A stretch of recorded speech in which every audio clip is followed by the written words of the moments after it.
say our anxiety about jealousy. Our partner might be attracted to somebody else. You know, our mind has made an association that's means that I'm less than them. It means they will leave me, and if they will leave me, I'll be alone. And the mind's associated. What is the meaning of being alone? Well, if we go back far enough in childhood, being alone, if we've had that interpretation, oh, my mom's not there, my dad's not there. At 3, 5 years old, we might be experiencing that like, no one's there for me. And if no one's there for me at 3 and 5, like, how am I going to survive? And so we can have a fear of dying biologically in our body and our nervous system. Like, I can't take care of myself. And at 3 and 5, you can't. And so our brain has made this belief, if I'm alone, I'll die. And so now that is based in truth at 3 and 5 years old, but at 25, 35, 45, if we still have that belief, our body can react to the belief as if I could die if my partner leaves me. And so we feel it that strongly in the body. So that's almost like our body's responding as if it's trauma. You know, what's the strength of it? We've told ourselves a story to make it feel like it's life-threatening. And so in that hypnosis, our body responds as if it's life-threatening. It feels life-threatening if my partner does this or doesn't do that. Intellectually, we go, well, that's not true. But our body is feeling it. So these small events dismantle very similarly to the big trauma events. It just kind of depends how much support you need around you. Question. I relate very much to what you said. I choose to be in a cage because one character says there will be a big surprise where maybe I will not survive. I think I see my boyfriend cheating on me. Yes, there is fear. The character feels it is not a good idea to let go the control. That's exactly how it is. We've imagined a scenario, and the character has this narrative story. And it probably based on something that happened in the past, or, it's not necessarily something that's happened to us. If we have a good friend or a family member that's gone through something, we see them go through something. It's like we have the mirror neurons that like, oh, I know what they're experiencing. I don't want that to happen to me. And so even if it hasn't happened to us, we haven't experienced the wound, we've perceived the potential for being that hurt. Like, oh, I don't want that to happen to me. So now we have, from the fear of seeing it elsewhere, our protective strategies. The mind then adds a layer, like, I have to make sure this hurt doesn't happen. I have to do these things. I can't let my partner do this or that. And now we are in the narrative story of being safe. But the narrative story of being safe includes being in the fear of this other stuff happening, and the fear of, here's the pain I'm holding from the past that I'm trying to avoid happening again. And so as much as we're trying to avoid it happening again, that motivation is based on, I'm motivated by this pain I'm connected to in the past. And so as long as we're trying to control everything with protective strategy, avoid this pain in the future, it's motivated. We're already feeling the pain that's motivating it. And we've created this loop like, oh, I'm holding this pain from the past, unprocessed emotion.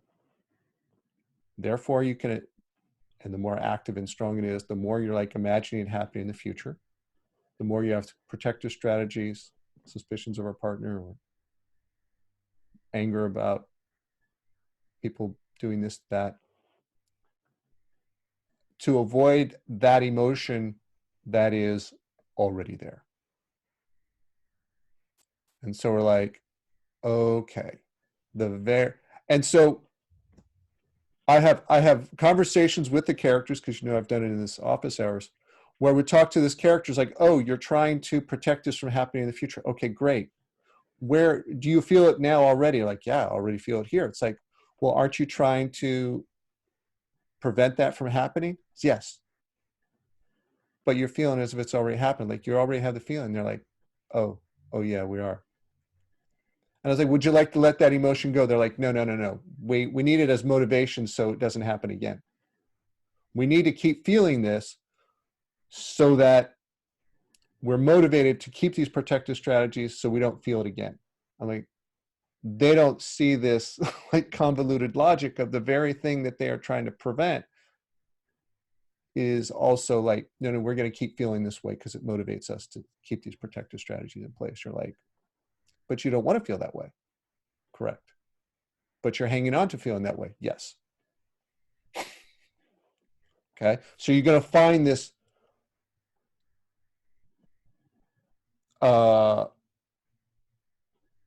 contradiction, this dissonance with these characters. Yes, I want to keep feeling this way because it motivates me to put in the protective strategies so I don't feel this way. And when you become aware of that, you're like, oh, okay.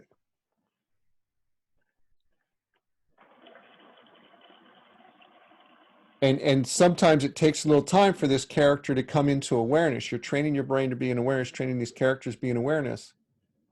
Okay. That they are creating the thing. They are hanging on to the pain. They are causing the pain by hanging on to it and calling it motivation to protect. And when they come into the realization like, oh, I'm reliving and keeping ourselves in pain, and I don't want to feel this. There's this dissonance. This is part of confusion. There's a dissonance like, oh, this character, or you'll see this, you may experience it in yourself as yourself, like, wow, I'm hanging on to this very emotion. I'm trying to protect myself in the future. Like I'm feeling it now. Or you'll see it as the character strategy of, wow, and you'll have this moment of dissonance about like, this character is saying it's keeping this pain so we'll keep the protective strategy so it doesn't happen again. It's like you will have this funny feeling of it's doing the opposite of what it's saying it's doing. It's keeping the pain so it can avoid it. You're going to find this contradiction and that dissonance. When you do find that dissonance, sit with it. Sit with this complete contradiction and go, oh, just sit with it and breathe. Don't change anything, because the two parts of your brain, these two belief programs, the one that's in pain and attached to it, and the one that's trying to get away from it, are meeting. You're like, oh, we need to get away from hanging on to it. Instead of getting away from it in the future, we need to get away from, we need to address what we're hanging on to instead of address this imagined one outside. This dissonance of these two opposing programs will come around and go, instead of running this way outside, you're like, oh no, we need to get, you'll start to in that distance go, oh, I'm hanging on to it. That's where the pain's coming from, not outside, not the future, not them. Let me look inward. And you'll sit with that, and that uncomfortable dissonance is when you're just sitting with it all, and part of your brain is realizing, your awareness is realizing this contradiction, and it will begin to, in a way, collapse. And that's a really good time to just do the breathing, relaxation, and acceptance when you're sitting with those contradictions. Yeah, actually, as you're talking about, then I see what you say, that I actually put in the present. As you said, I am already there in the shit, I mean, in this emotion. So then at least I have now, so I don't need to deal with the future. What is, who knows what, I mean, I cannot handle the future. So as you said, already get this much better feeling that I just acknowledge is there already. Okay, so you're understanding, like, your character's saying this will happen in the future, but you're realizing I'm already there right now. This isn't Yeah, future. I'm yeah, there. Yes. yeah, Okay, so yeah. right there, you've taken one of one of the illusions out of time. This isn't the future. I'm feeling this emotion now. Where Yeah. is it? And then you get into, like, it's not coming from another person. It's coming from me. And then you get into, like, it's not, the pain isn't in the future. Where is it in my body? And so you start to move really into the present. What am I feeling right now? What can I do right now? And be with it. And now it's not something you have to protect from. It's something that you have to acknowledge and accept. Yeah, exactly. Yeah. So those are all kind of things we've been practicing. Yeah. And you mean that if I do and sitting with the emotion or the feelings or this very uncomfortable feeling, it would be enough for after sometimes it's enough to, as you say that once I will just get it, just not just intellectually but Yeah. deeply. Yeah. You'll be with it in your body in the present. You're like, this is what I feel right now. And you're no longer believing it's going to happen in the future. You're no longer believing it's coming from somebody else. But it will be happening. I cannot do. It will coming from out from this, right? What do you mean coming up from this? That I will not believe in the future in this story. It will be the result of my sitting. Yes. Because Yes. intellectually I can see it, but yeah, okay. It will happen in a, not in an intellectual way, but a breathing, the kind of things of just, that's felt sense. You're feeling your body, you're feeling your breath, you're feeling your emotions. You're not thinking.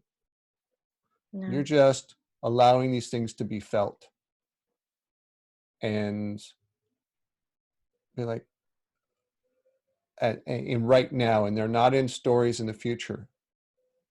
Okay, they're just like, oh, these are the characters active right now. These are the emotions active right now. This is what's in my body right now.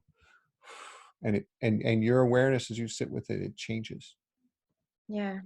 No, it's already helps me to talk about that openly, because it was the inner judge that I am crazy, because intellectually I understand that it's insane.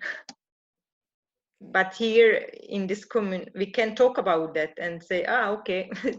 Yeah, this is Like, what the mind does. This is a normal mind. When you see that when what these characters have concocted, it's like, okay, this doesn't make any sense. And crazy's a kind of a judgmental word, but you're like, oh, this is nonsense. yeah. Then you go, okay, then you're like, what is that? That's a great step forward, because now you're in skepticism of what they say. You're like, you know what? They can't tell what day and time it is. They're talking about something in the future that hasn't happened. They're basing it on something in the past. What's going on right now? Let's take the past and future. What's going on right now? Right now is just a story about the future based on the past. Not true. None of that's actually going on right now. But our brain and our mind doesn't know that. It's in the illusion. So this is what you're stepping out. You're seeing illusions. Yeah. Of course, now I can see that very often I'm stuck with that. I have the belief, let's say in this case, I have the belief that he can leave me, my boyfriend, because of course it's true. He can leave me. Yeah. Anybody can leave anybody. Yes. And therefore also it's this belief, it's also holding me in this cage that. Okay, so if you have the narrative story of your characters, so now that we can say something that's true, like, okay, he can leave me, that's possible. But then how do your characters tell that story? How does the victim tell the story? He can leave me. How does the judge tell that story? As a trauma, as a fearful happening. Okay, and then what other characters are then adding to that story? The other characters criticizing the victim, saying that it can happen. So you are stupid because it can happen. Okay. Yeah. So, and then you have protective characters that tell a story. We have to do this instead. We have to be this way. We have to make them always happy. We can't be ourselves. So all of this kind of would put this mask on. We have to be this for them. So, yeah, these different characters tell that, take a fact. He could leave. People can leave each other. And they have several different versions of what that means. Each character has a different version of what that means and what they have to do, and about the same fact. Okay. So I should also see what it means for each characters if he leaves me. Yeah. Okay, And what great. certain characters say about other characters, like what the judge said, oh, the victim believes that, and the judge says, oh, that's stupid. You shouldn't think that. You're overreacting. Like, okay, so then one character, like the victim, has a reaction, and other characters have a reaction to that. Yeah. Okay. So, I will do the mapping. yeah, this is we throw a pebble in the pond, like whoosh, all the character shockwaves go out, and while they're still going out, we throw another pebble, and now some of them are crisscrossing. Like, that's a mind. Okay. Thank you. But we're not the waves going through the pond. This is what you're learning.